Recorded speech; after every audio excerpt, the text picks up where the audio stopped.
Hello and welcome to Baldy Tim's Interviews. Today we're going to be interviewing a lady called Vivian Clark from Surrey, England, and she's got a very interesting story to tell. So sit back and watch this interview. I think you'll find it very enlightening and very entertaining.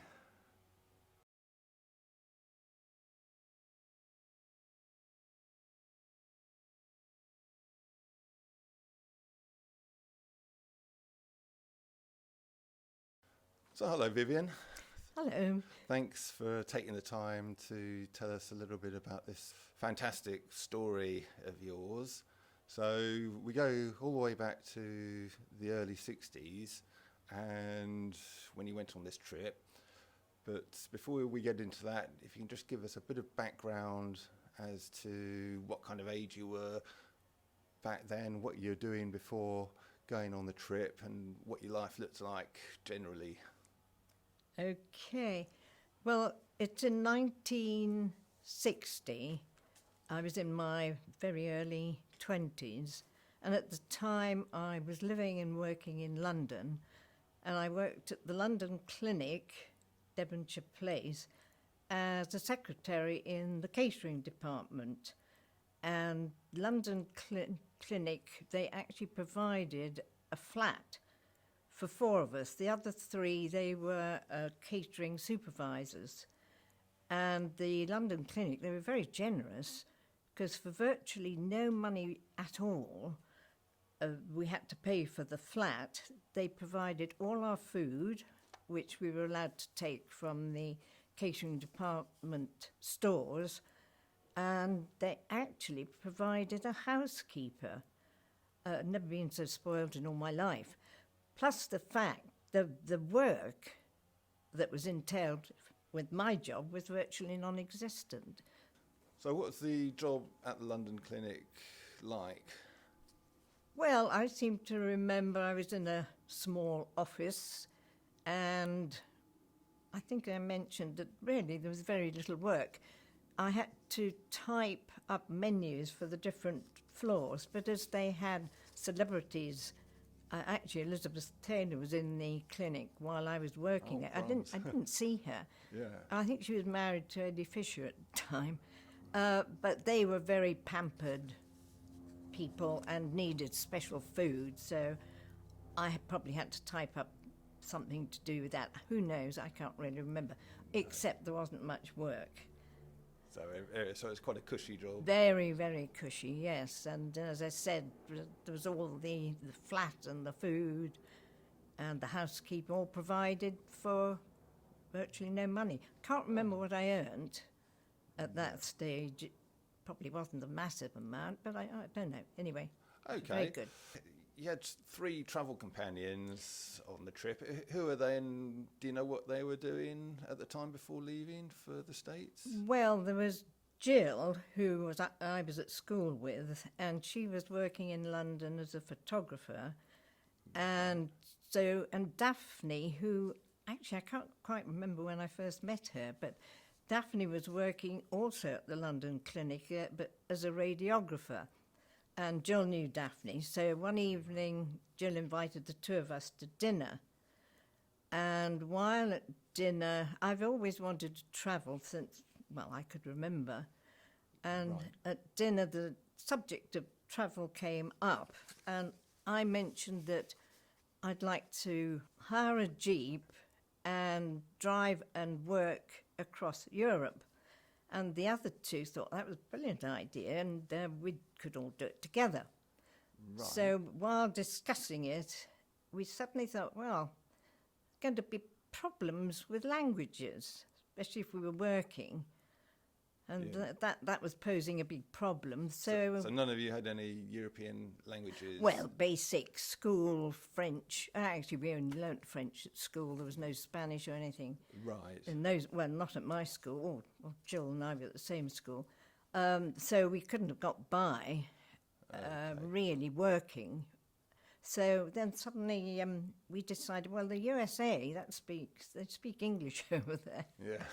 That's a much better bet. Yes. So the seed of the idea of travel happened during that dinner. Right. So it was your idea, really. The initial idea of the travel, doing an adventurous travel, and then we were working together, coming up with the USA idea, and then, but my parents, just to add an aside, I was forever going home and saying, oh, I'm going to travel here, there and everywhere. Right. So they shrugged this idea off as one of my usual wild ideas. Didn't take me seriously at all. But little did they know, poor things, that this one actually was going to come to fruition. So you've got the seed of the idea. Presumably you had to do quite a bit of preparation. I need to bring in Veronica. Yes. Because at this stage, the initial stage, there were three of us. Oh, yes. And Daphne had a friend called Veronica who got wind of this idea and asked if she could join us. Now, I had never met Veronica, so it was decided that we'd meet in a London cafe, coffee shop, as they were known then, specifically. And so I probably met Veronica for about maybe half an hour, three-quarters of an hour, and she was in. Oh, right. So it didn't take... it didn't take long at all. Very long at all, which worked so much better because obviously 4 is a better number than 3. Okay, so you've got your sort of travelling group of 4 together now, and presumably there was a few preparations to be done before departure. What were they?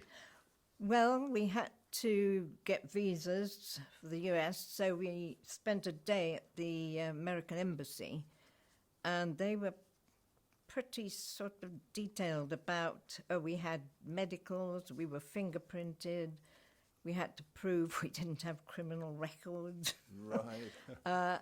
And then eventually, well, we passed, thank goodness, because we wanted to work as well. So I know, well, we got our visas, but we also had a green card, and I think it was that card that was called, to our amusement, an alien registration card.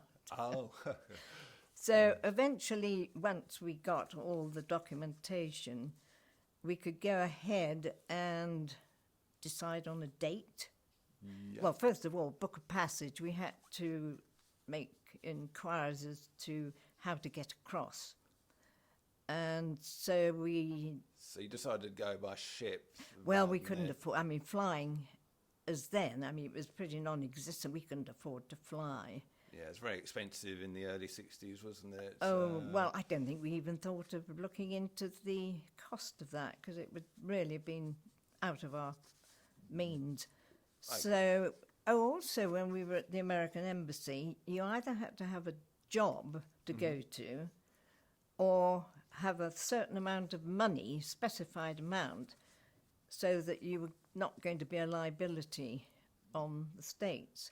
Right. So we didn't have jobs, but we begged or borrowed or had. I don't know how much money I had at the time, not a lot.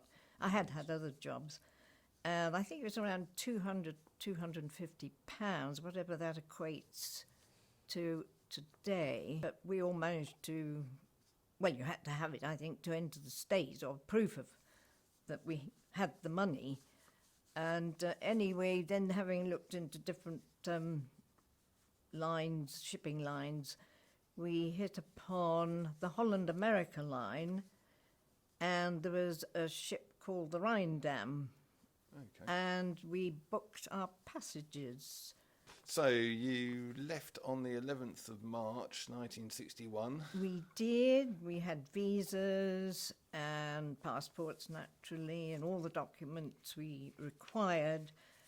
And I don't know, I think I was a bit selfish, because my parents and my maternal grandmother and others came up to Waterloo.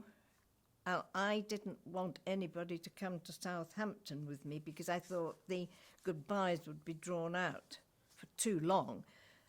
I think my mother was disappointed in that, so I slightly regret it, needless to say. So anyway, we all went up to Waterloo. I embarked on an old steam train, which, as it drew out of Waterloo Station, belched black, sooty smoke. My grandmother had a new cream hat, which was ruined. And so were a number of the clothes. I mean, I learnt this later. I sailed off into oblivion and were totally unaware of what was going on. And they were covered in soot. I suppose, in a way, it was a bit of a diversion from saying goodbye. It gave them something else to think about. The perils of early 1960s life. I know, they're very, very picturesque, these old steam trains to see, but not so good if you're standing near. Okay. So you went from Waterloo down to Southampton and from there to the ship. Well, I met the others on the quayside, apparently, and the Rhine Dam was docked at Southampton, and we boarded. And the actual procedure of boarding, I sort of can't remember, but we shared a cabin which had 4 bunk beds, and I think there was a central table. Right. And very little else, because in those days none of the cabins had ensuite facilities, so we shared everything with other passengers on the deck. Right. And anyway, I remember now that we got into the cabin and people had sent cards. They must have sent them in advance. There were loads of flowers, which made the cabin seem even smaller. But we did have a cabin steward, a Dutch chap called Ari. Oh, right. Who spoiled us rotten. And just to jump ahead a bit, we never got up until about 11:30 in the morning. He'd come in about 11:30 because we weren't up, with coffee and fruit. And he was a good sort, I seem to remember. In fact, there's a photograph of him, one of the few, because I didn't take many photos in those days. Too expensive again. Yes. Anyway, we hadn't been on board long. Oh, the Rhine Dam carried 740 passengers at that time, and there were very few single people on board, and even fewer single girls. But there were 25 German agricultural students, males, all of them, about our age, and who we palled up with most of them, really. I mean, when you have to consider in 61 we were only 16 years after the end of World War II, which made for some quite interesting discussions between us. There was no acrimony at all, because being the younger generation, you have to cut that out as well. Being the younger generation, we didn't have the same feelings as our parents, but the fact that I sort of teamed up with a sort of on-board boyfriend who was Neil's, and Daphne actually had a similar sort of friendship, somebody called Alphonse. But when I related in letters to my parents about Neil's, I think I sort of put the fear of God into them, because my grandfather had been killed in the war, and my grandmother had been left with 3 young children with no help at all from the state. So their views were very different. Anyway, it was a fleeting sort of friendship. But they actually asked us if we would teach them English. None of us were qualified to do any such thing. And we did I think pretty much every afternoon we spent 1 to 2 hours doing our best, shall we say. And they ended up speaking fluent English by the end of it. Missed my vocation, I think, as a teacher, not. So what was life on board like apart from that? It was very, very busy. The food was excellent and so plentiful you couldn't eat it all, and the there was table tennis, deck tennis, a headdress competition. We all had to make silly hats and things. There was a talent contest which we joined up with some of the Germans and sang a sea shanty. We didn't win. Hardly surprising. And then there was dancing, a gala evening. And actually the four of us were invited to dinner with the captain and only 20 others on board, and no idea why we were singled out. And we thought they might have been picking different nationalities, but every nationality wasn't represented. So we were rather flattered but very surprised at that. That's must have been interesting having a meal with the captain. I can't remember, actually. I mean, it's so long ago. Oh, yes, I'll interject at this point. People might think I have an extremely good memory in general, but I don't. But what I did, I wrote numerous detailed letters home every week to my parents, and my mother kept every single letter. So I have been able, before this interview, to read through the letters and pick out relevant facts and dates, which otherwise would have forgotten. Yeah, so that's very helpful. So you've got a nice historical record of yes, all those events, those many years ago. And they're correct. Well, I hope. So the journey across, was there any stops along the way? We stopped at Halifax, Nova Scotia for about an hour and a half. We did disembark, and it was very cold and very snowy. And so, as I said, I mean, there was no chance of any sightseeing. We just sort of wanted to put our feet on different land at the time. And anyway, when we set sail again, saw a U-boat, which everybody just looked at and sort of shrugged off. So I don't know what it was doing, but nobody was alarmed. No. So the journey, the crossing lasted 9 days in total from Southampton to New York? It was 9 days, and it was in part pretty rough. Now, probably in those days the ships weren't stabilised as much as they are today, because, for instance, we were dancing one evening and the ship was pitching and rolling, and suddenly it did a big pitch one way and everybody slid towards the band. Oh. And ended up sort of sitting on the drums and things, but oh dear. which added to the interest. It was very entertaining, and apart from all the activities, we would sit. So I think we played cards and we talked into the early hours. The reason we got up so late was, I think we mostly, so I read, didn't get to bed until 3, 4, 5 in the morning. Oh, crumbs. So, we did live it up quite a bit. Sounds like a great crossing. So it's almost more like a cruise ship rather than a more sort of utilitarian ferry-like thing. Oh, yes, absolutely. Well, ocean going. Yes. I didn't really, apart from the German students, we didn't interact much with any other passengers, so I have no idea what they were up to. I can't sort of hazard a guess even. No, fair enough.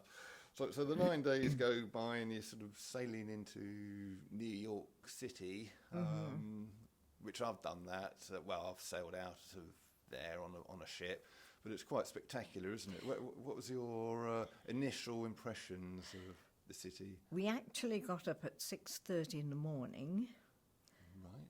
believe it or not, and we went on deck so that we could see the Statue of Liberty and the New York skyline as we approached our destination. And that would take a little while to dock. So we probably went back and had breakfast. I expect we were pretty much packed up. And then we went through these sort of customs, and that procedure was quite extensive. I know we were cleared by about 12 noon, and I can only presume we'd booked in prior to leaving into the YWCA. Otherwise, I think we had to have somewhere to stay. So we held a taxi, or a cab, I should say, from US, and we had been forewarned that we were likely to be overcharged. So we were told what we should pay. And apparently we were told that they couldn't charge for luggage. They could only charge for one. It sounded a bit strange. Again, it's what I read in the letters. And I was horrified to read that between us, we had 16 suitcases. Oh, well, very well packed for the sort of long journey. Well, it was going to be a year. We had anticipated being away a year. But this poor cabbie, we all somehow, I've no idea how he got everything into the cab plus us.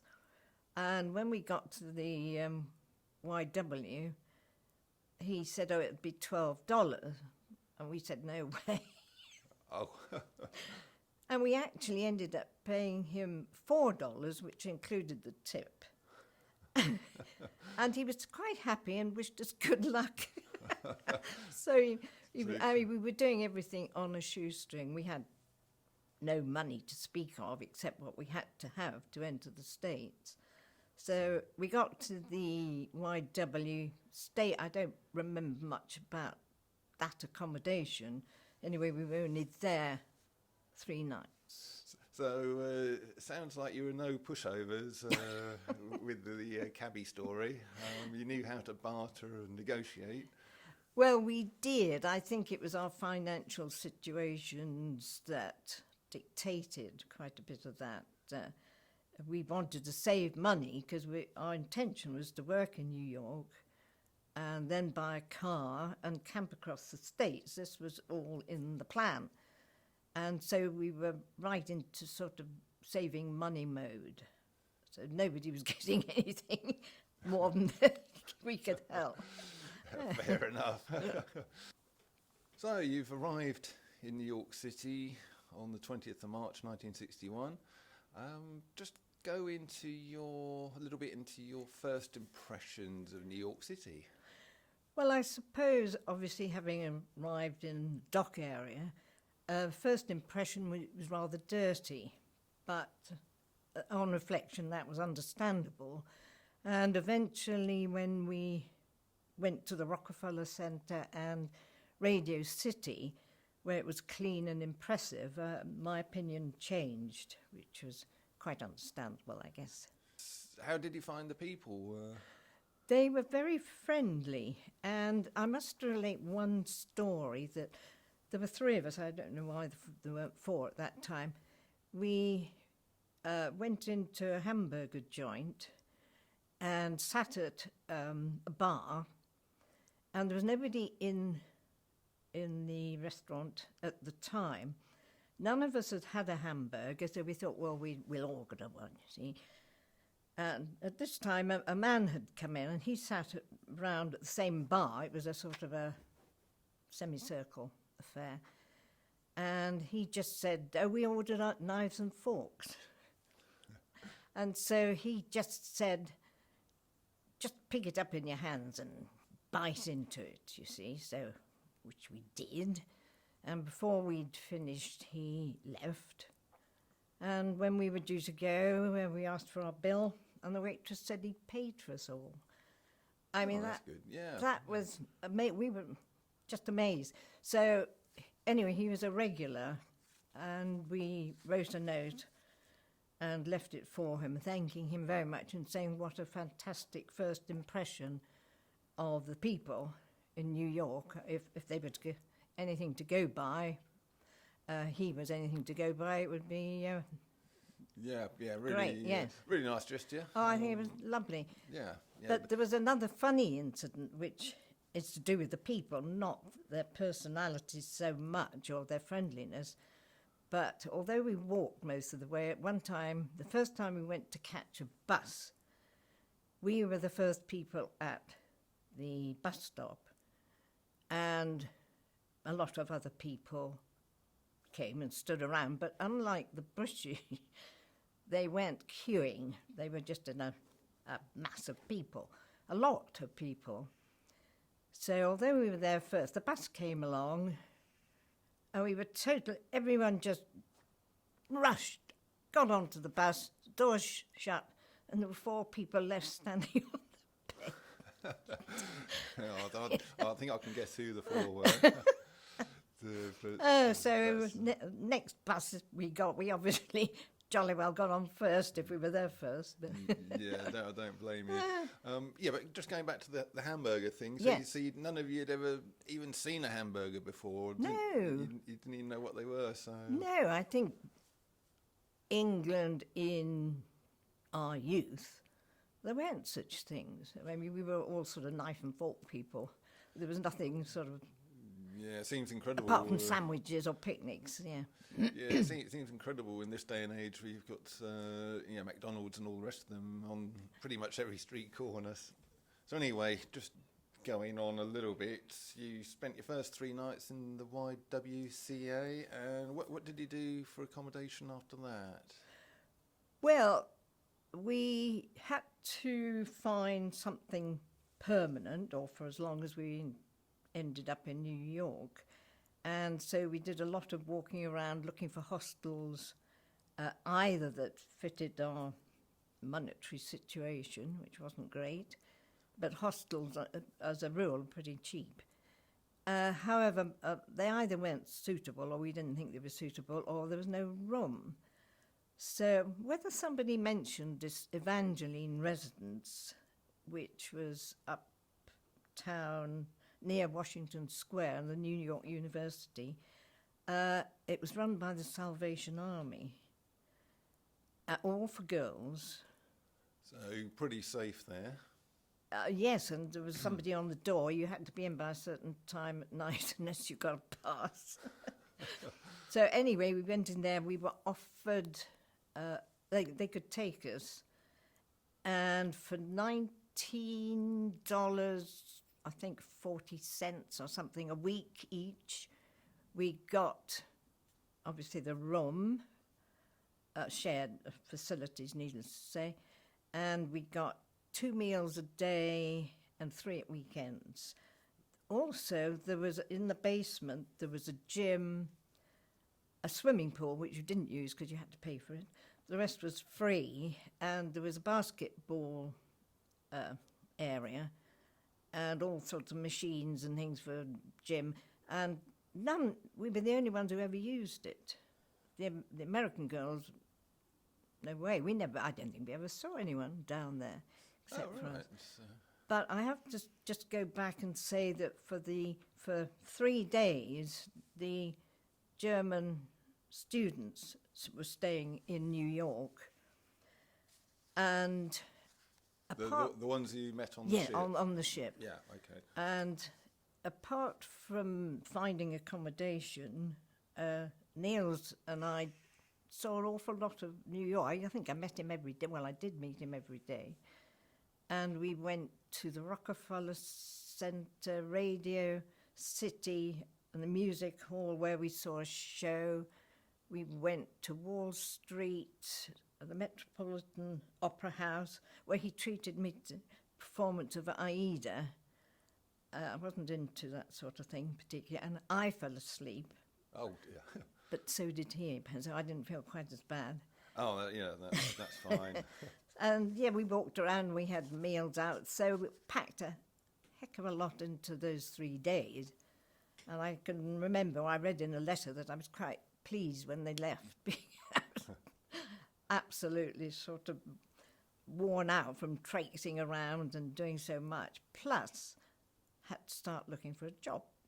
Of course, yeah. So big trip across the States planned, so money needed to be earned. So what did you do job-wise?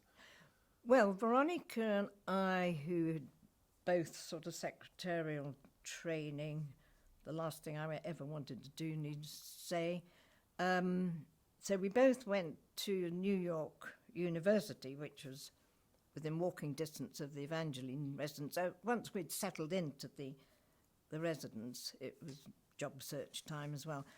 And so we both got jobs. Now, Veronica had to go to Wall Street. It was to do with the university.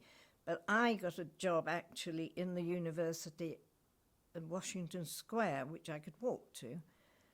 And I was secretary to Dean Buckler. And I was employed at, I think it was $78 a week, and which was the equivalent of £27-ish. Right, yes, yeah. And because I think the rate of exchange then was something like $2.89 to the pound. Yeah, it's over double today's Yeah, amount, yes. But this Dean Buckler, when I went for the interview, I was going to start on the Monday. It must have been Friday or something. And he said, oh, well, if you start today, you'll qualify for a week's paid holiday leave. Oh, right. So I started there and then. But knowing that I probably wouldn't be there, we would have left, I didn't think I'd benefit from that. But I'll sort of elaborate on that a bit later. But anyway, Veronica got her job. Now, Jill, as a photographer, had a lot of difficulties. I don't think they were into women photographers in those days. I guess the early 1960s. Yeah. She did get a temporary job, and then she managed to get bits and pieces. She worked all the time. We were in New York. And Daphne, as a radiographer, she had even more difficulty. But she got a good, well-paid job, but it was way out of the city. And it took her an hour and a half each way to get there. Oh, crumbs, quite a commute. So although she earned more money than the rest of us, it was eaten up in her travel fares. So, and then it must have been very wearing for the poor thing. Anyway, we all worked, and we were put in touch with some woman with regard to babysitting. We wanted to supplement our income. I mean, everything was going to be pooled, all our money, and those who earned less, it didn't really matter because it was all just a general pot of funds. And that worked out quite well, did it? There's no arguments? Oh, no, never even thought about it somehow. It was probably good. a foregone conclusion or decision. But the babysitting, this woman, for 10% of our babysitting earnings, which was at the rate of $1 an hour, she would find us jobs, which she did. I mean, we babysat an awful lot. And we'd usually go in twos. Right. Because it was often, they wouldn't arrive back until the early hours of the morning. If you had to walk the streets of New York, which I have to say in those days were relatively safe. So it's quite safe moving around New York City back in those days? Well, we were uptown a bit. We lived up near Washington Square, and it certainly wasn't upmarket, but it was more upmarket than downtown, should we say. Because Central Park, in those days, I mean, it was fine by day, but you were advised not to go around Central Park at night. Well, certainly not unaccompanied. But we did, I think by the beginning of June, between us, we'd earned $240 odd just babysitting. Oh, crumbs. And by today's standard, I mean, the conversion rate, that wasn't bad going. And just to jump ahead a bit, by the time we'd finished, the babysitting money bought our car, which more about Betsy, which more about later, and all the camping equipment, which actually was rather meagre. It was all more than basic, shall we say. So it sounds like you crammed quite a lot in, sort of working by day, babysitting by night, and bit of social life as well, I guess. Well, another thing, when I first started at New York University, in the personnel department, there was a young chap, I think he might have been English, and he knew of some English rugby players who were living in New York, and said he got phone number and said he'd get them to contact us, which they did. And I can remember two of them in particular. One of them, Mike, was again a sort of boyfriend, and we did an awful lot together. And the other one, Tony, actually was the original, or the owner before we had her, of Betsy. Ah, right. So that's where the car came from. that's where the car came from. And as well as our day jobs, babysitting, going to loads of parties, Crumbs. going out, it seemed... Oh, and in this Evangeline, the basement, where I mentioned there was a gym, etc., we played... Some of the boys would come over about 2 or 3 times a week, and we would play table tennis and basketball. Oh, right. So And they were really energetic games, so there was a lot of exercise. So, and then I don't know how we packed in as much. Well, we were young. Made a difference. yeah, I guess so. And all your walking as well. Oh, just going back a bit, relating when Niels, before he left, in the 3 days, in one of the letters, I was horrified, and I wrote to my parents that during those 3 days I had spent the equivalent of £10. Oh, dear. That was a heck of a lot of money. A lot of money back in the It was, 60s, so yeah. that was another thing. Did you have late parties and all sorts of things? Oh, yeah, again, we seemed to get to bed extremely late. In fact, in one of the letters, apparently my father had written saying he was worried that I wasn't getting enough sleep. We probably justifiably worried, but no, we lived it to the hilt. Made them. I mean, we saw an awful lot of New York. We felt we knew it. We probably didn't, but we'd seen most of the places that we should have seen, and the parties. In fact, there was one incident where we'd been to a party and we got home, well, 3 of us had got home by about 5 in the morning. Dear. The other one wasn't back. And we decided it was much too late to go to bed. And we'd go to Jones Beach, which was a subway, buses, quite a long way out. So off we set, collected a few bits and pieces, found the bus wasn't running, the one we needed. Right. So, of course, we then had to resort to hitchhiking, which actually was illegal, but we did. And we eventually got to Jones Beach, where we were supposed to meet some of the boys and the other one of our party. We never did meet up with them, and fell asleep in the sun, got badly sunburned, painfully hobbled home, but then all met up and went out in the evening for drinks. So, having not had, apart from sleeping in the sun on the beach. Yeah, things you can do. I know, when you're young. When you're young, So there was another thing about one of these German guys, Alphonse. Oh, yeah, Duff's friend, Alphonse, who was, I mean, all the students were posted to different farms throughout the States. And Alphonse was on a farm in Minnesota, and he found as jobs or the opportunity to work on a nearby farm, which was a corn processing affair, I think, and for 2 weeks. So we arranged our trip to get to this farm at a certain time. So we had the jobs to look forward to, if you like. Didn't prove to be very enjoyable, but we had no clue as to what we were going to do. But anyway, we agreed to that. Well, at least a job was lined up for you before even leaving New York City. Well, yes, along the way, first of all, we had to think of how we were going to camp. So at that stage, initial stage, we had no tents or anything else. But Jill in England said she had a tent, and Veronica had a friend who was an air hostess.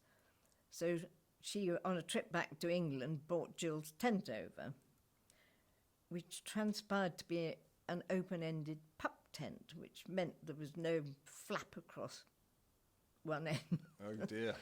And then we bought a US Army tent, which, I mean, it was it was raining, you touched the sides and you were in, all the water came in. And we had to buy a ground sheet, because they didn't come with ground sheet. And we bought 4 lilos, cheap, mistake. Uh-oh. The Evangeline residents gave us each probably a throw-out blanket and a sheet each, which we made into a sheet sleeping bag, which we thought if we had to stay in a hostel would be beneficial. Right. And we bought a Primus stove, which for a while we couldn't work. We bought the few utensils. Oh, and we did buy, we were advised a canvas water bag. Right. Which you apparently filled with water and then you slung on the front of the car on the radiator, and as you drove along, kept the water cool. That's a very basic way of keeping your water cool, yeah. Oh, that was it. Basic was the word for all our camping, actually. Just one important thing of the camping equipment was a Union Jack. Oh, of course. which we did get eventually. But then the big thing was a car, needless to say. And first of all, somebody got a car and he suggested we drove it to the West Coast and sold it for him and sent him the money. Well, that fell through. So then this Tony chap I mentioned earlier, he had this 1949 Dodge, and he said we could have her for $100. So first of all, we had to have a test drive, naturally. So the 4 of us went off in Betsy. One, I think it was late afternoon, possibly, and all had to go driving her. Apart from Veronica, we all made mistakes of one thing and another. Now, Veronica, it was Daphne's was the best, because she took the wrong turn, and we ended up driving through the Brooklyn Tunnel for 2 miles, which we didn't want to do. And how this happened, I have no recollection, apart from the letters I wrote home, was at the toll gate at the far end. We had a police escort that stopped all the traffic both ways, allowing us to turn around so we could drive back again. But can you imagine that happening these days? I don't think it'd happen these days, no, it's quite a story. Oh dear. So anyway, we got back. I think the boys were slightly concerned because we hadn't arrived back because we'd gone the extra 4 miles. Anyway, we decided, yes, we'd buy Betsy. Okay, so that was $100. $100. And was that cheap or expensive for an old car then? We'd been told we could get a pretty good second-hand car for $400 or $500. So cheap. But we had been told by probably Tony that she had the equivalent of our MOT. Debatable, I would say, as it turned out. So it's quite a ropey old car.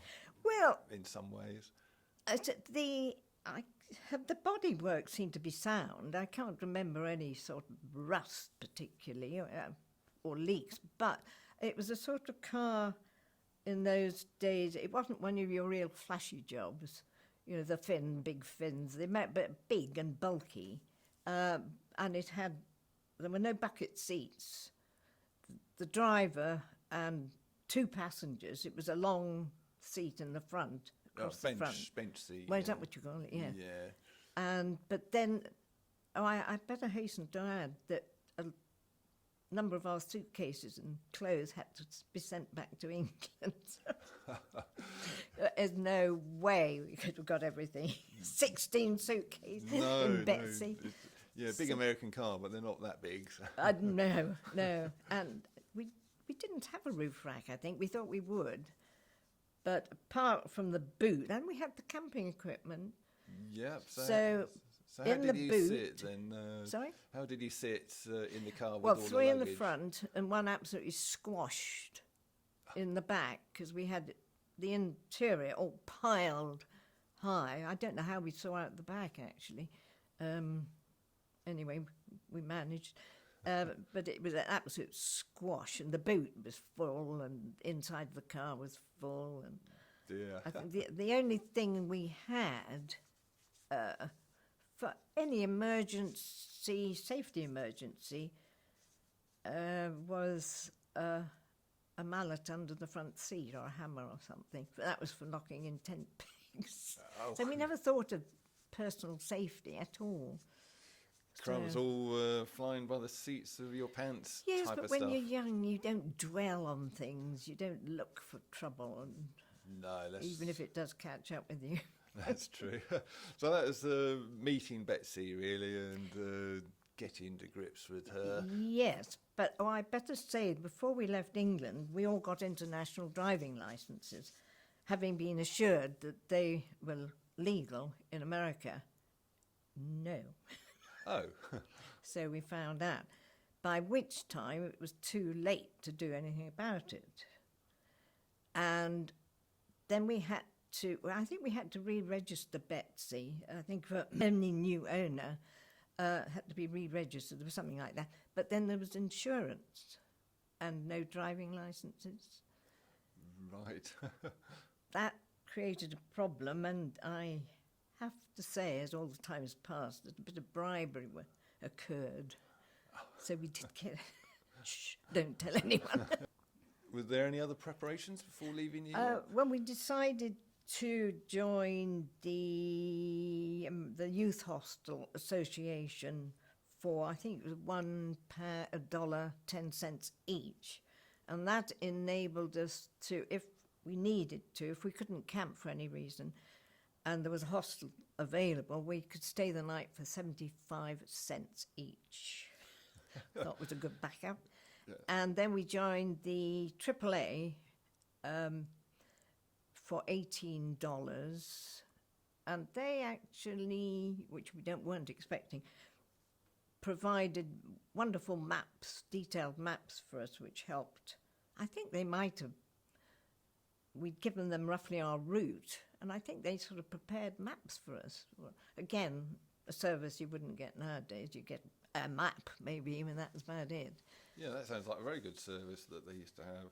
But then the worst thing came to giving in notices. Well, this happened, of course, a few weeks before. I had to give my notice. So you're pretending that you're there permanently, basically, to the employers, were you? We'd actually been told not to say we were temporary because we'd never get a job. Right. So in we all went, I suppose, and I certainly did. Yes, I was staying in New York, definitely as far as I knew. Big lie. And Oh, dear. and they ended up by being such fabulous people. And I was dreading this, and I knew, I can't remember what I said. I probably came up with a lie, such as the other 3 had decided to travel on, and because we'd got a pact that we'd stick together, I had to join them. I don't remember, but this is the sort of thing I probably said, and I felt so bad, vowed I'd never follow that employment route ever again.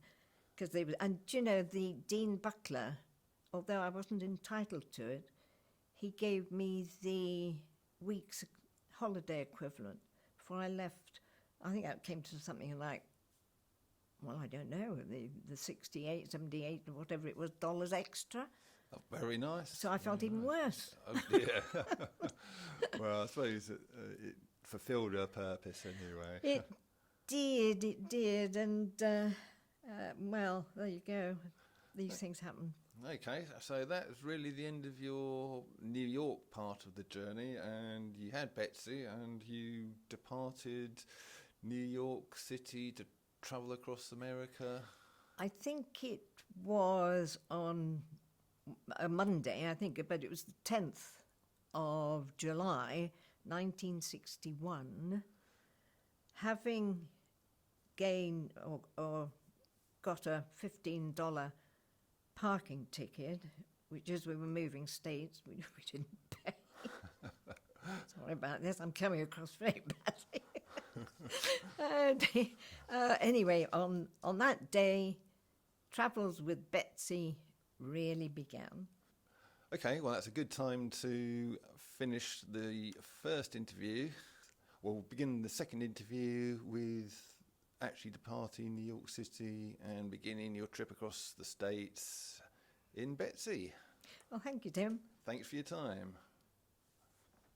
Okay, that concludes part one of Travels with Betsy, Vivian's story about her travels in 1961 to New York City and from there across the States. So join us for part two when Vivian and her three friends begin their trip across the United States in Betsy. So that'll be coming up very soon. That's been another Baldy Tim's Interviews. Thanks for watching.